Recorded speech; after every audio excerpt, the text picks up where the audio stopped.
কিংবদন্তি শিল্পী সুরকার গীতিকার সলিল চৌধুরী, তার স্মরণে দাসপুর 1 নম্বর ব্লকের যে রবীন্দ্র মুক্তমঞ্চ, সেই মুক্তমঞ্চে চলেছে। আমরা পেয়ে গেছি এই সলিল স্মরণ অনুষ্ঠানের অনেক উদ্যোক্তাকে। তাদের কাছ থেকে আমরা আজকের যে এই অনুষ্ঠান বিস্তারিত জেনে নেব। স্যার, আপনার নাম?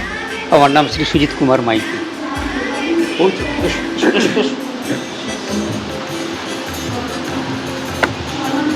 এই সলিল স্মরণের অনুষ্ঠান আপনারা করতে গেলেন কেন?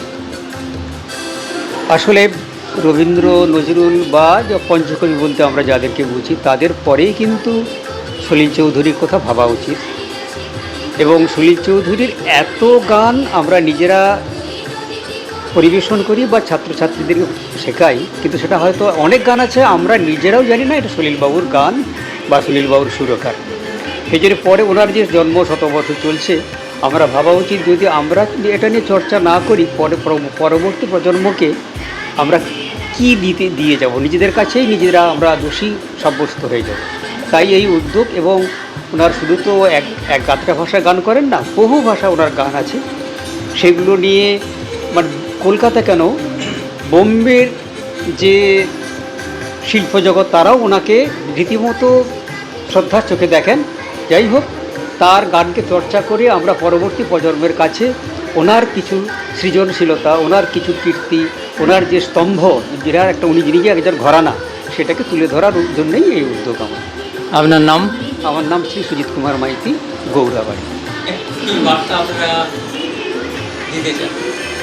দেখুন, এই চলমান যে একটা অস্থির সময় চলেছে, জীবন এবং গান, সেটা সমাজেরই প্রতিফলন।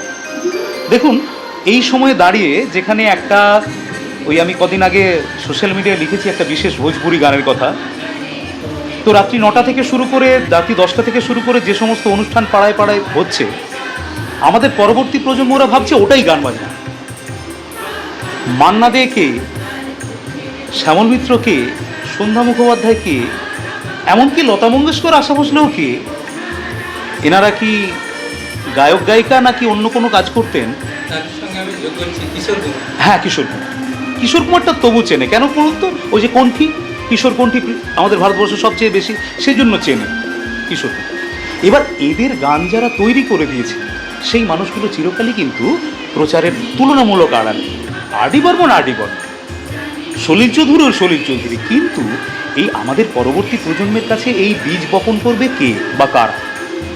এই দায়িত্বটা আমরা যারা সঙ্গীত শিক্ষার্থী বলে মনে করছি, নিজেদেরকে সারা জীবন সঙ্গীতই অর্পণ করেছি, আমাদের পরবর্তী প্রজন্ম যারা, অর্থাৎ সুজিতদা যাদেরকে শেখাচ্ছেন, আমি যাদেরকে শেখাচ্ছি, পবিত্র যাদেরকে শেখাচ্ছে, এবং আমাদের সুভাষিসদা যাদেরকে শেখাচ্ছেন, এইরকম আমরা যারা আলো দান করছি বলে ওদেরকে প্রকৃত গুরু, এই গুরু তো তাই আলো প্রদান করছেন যিনি, তাহলে আমরা সেই না 300 মাত্র চেয়ার ফেলেছি, ওদের আরও 300 ফেললে লোক ধরাতে পারতাম না। একই তো, সলিলের টানেই সকলে এসেছে। একদম। এখানে আমরা কিন্তু ক্যারেক্টারিস্টিক্স নই, আমরা এখানে ক্যারেক্টার নই, আমরা কিন্তু ব্যাকগ্রাউন্ডে একটাই ক্যারেক্টার এখানে সলিলবাবু। এবং দেখুন, ওনার জনজীবন সঙ্গীতে ডেডিকেটেড আমরা এই 4টি সংস্থা মিলে আজকে। আমার নাম কমল মণ্ডল। স্যার, আপনার নাম? আমার নাম পবিত্র মণ্ডল। আপনারা যে এই সলিল স্মরণ অনুষ্ঠান করছেন, এতে আপনার কেমন লাগে? ভালো না লাগলে কেন করবো? অবশ্যই ভালোর জন্য, এবং আমার যাতে স্টুডেন্ট এবং পারিপার্শ্বিক আরও যারা শ্রোতৃবৃন্দ, যারা শ্রোতারা আছে বা বিভিন্ন স্থানের মানুষ, তাদের কাছে সলিল চৌধুরীকে পৌঁছে দেওয়ার জন্যই আমাদের এই প্রচেষ্টা। এবং আমার তো মনে হয় আমরা আস্তে আস্তে সফলের দিকে এগোচ্ছি। আজকের যে সলিল স্মরণের অনুষ্ঠান, সেই অনুষ্ঠানের সমস্ত উদ্যোক্তাদের সঙ্গে কথা বললাম। তাদের একটাই উদ্দেশ্য, সলিলের সঙ্গীত এবং তার যে জীবনচর্চা, তার বিভিন্ন ধরনের গান, যে গান আপনারা হয়তো অনেকেই জানেনি, সেই গান কিন্তু এখনও হয়তো লুকিয়ে আছে, সেই গানকেই তুলে ধরার উদ্দেশ্যেই আজকের এই অনুষ্ঠান। ক্যামেরায় রাজীব পাতের সঙ্গে আমি শ্যামাপদ প্রামাণিক, STSP নিউজ বাংলা। সবার খবর সবার আগে, দাসপুর থেকে।